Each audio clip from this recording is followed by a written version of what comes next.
get to the fun surgery. Now, mind you, I had my single mastectomy with immediate DIEP flap in December of 2024. So finally, in the end of October, actually it might have been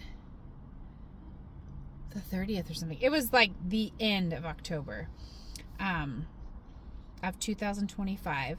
So not quite a year later, I finally get to do my next reconstructive surgery. I did mention dilaudid was an issue for me, and I didn't really know that that's what it was. So my SMX with immediate DIEP flap was the first surgery that I had ever had. The first major surgery. I'd had like tonsils out and stuff like that, but this was the first time I'd had a real surgery ever. So I thought that the terrible, dizzy, nauseous, awful feeling that I was feeling was because of being surgery, like anesthesia, all that stuff. I just thought that you felt terrible after surgery. I didn't realize until they gave me dilaudid when I was in the hospital for that infection, and I had the exact same awful feeling, that I'm actually allergic to dilaudid. So they put it in my chart that I should not be having dilaudid. So for this surgery, I made it very, very clear that I did not want to have dilaudid. I'd rather be in pain than feel that way again if I can avoid it. So thankfully they did not give me dilaudid, and I woke up bright, aware.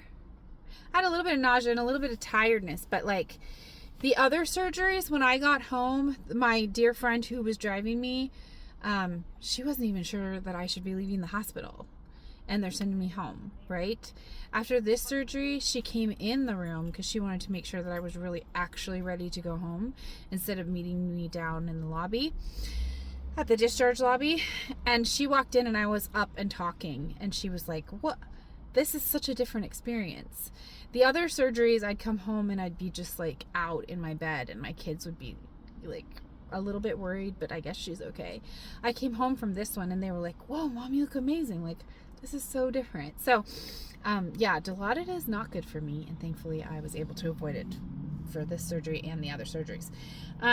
Anyway, so back to my little fun stuff. So I'll take off the drain because that was thankfully taken care of. Okay, so a couple things were going to happen with this surgery. So at this point, my scar down here is pretty much gone, so I'm just going to delete it because it's, I mean, you can kind of tell in certain lightings that it's there if you pull the skin correctly, but it's pretty much gone, which is nice. I heal really well. So a couple things were happening. At this point, this one here, there had been some tissue death up. Oh, you can't see that. There had been some tissue death up here. So they were going to remove that tissue death and just kind of like tighten this up a little bit more so that this circle would, excuse me, that this circle would become my new areola. That's the goal right here. So he went in and he removed that in like inside, so it wasn't like a new incision. He went in through some of these old incisions, pulled it a little bit tighter, and gave me like a smaller one. I still have that sign. At this point, these are like, you know, healing really well. So I still have the line, but it's just not super obvious. So this one is looking pretty good. It's just the fact that I don't have a nipple. So that needs to heal up. This new like lollipop scar is going to be the new nipple once that's done. This was the most exciting part though. They were able to give this side a complete lift. I kept the nipple here. But in order to do a lift, they do cut around the areola and then they like reattach it. So there's a scar kind of underneath here, and then there's a scar coming up and around this new areola with the old nipple still being there. Okay, so this was very exciting because I was now not going to have to worry so much about wearing the right undergarments or walking around and people like, why are you lopsided? What's going on? So this was super, super exciting for me. This was getting a lot more. Obviously, my drawing is really terrible being upside down like this. But still, no nipple on this side, but these are feeling pretty good. The only problem is that this one here didn't quite get the right shape. It became more like a cat eye instead of a circle. So I was a little bit bummed about that. But I knew that I was going to have to come back in anyway and get this nipple done, so I figured they'd just fix it all at the same time. This surgery was pretty exciting for me because I was getting closer to seeing the end result. At this point, I really was still kind of feeling a little bit like Frankenstein, and I wasn't loving what I was seeing.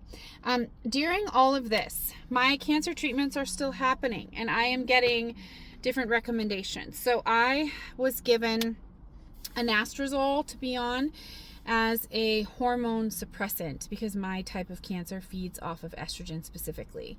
So as soon as I was healed up from the lymph node surgery, I was put on anastrozole. Thankfully, I didn't really have any side effects from anastrozole. I still don't. It's been over a year now since I've been started on it, and it's been a really easy medication for me. I originally tested as being in menopause from the chemotherapy, and so that's why they put me straight on anastrozole, even though prior to that I wasn't even in perimenopause. But they just want as little estrogen as possible. I was also put on Kisqali, which is an immunosuppressant, which basically like slows down the growth of anything that shouldn't be growing. So that was fine. I don't really have any reactions to that one either, which has been really a blessing for me. The biggest reaction I have is low white blood cell count, which is to be expected because that's kind of what it does. It's lowering your immune response. So I've been on those and had no real issues. They also put me on this shot, and the name of it is escaping me right now. I'll try to put it in after the fact. I probably blocked it out, honestly.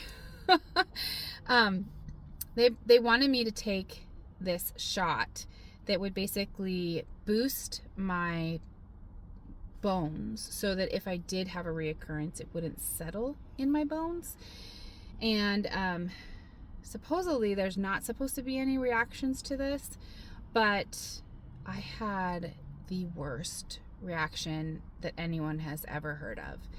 I was fine the day of, and I was pretty excited to be fine.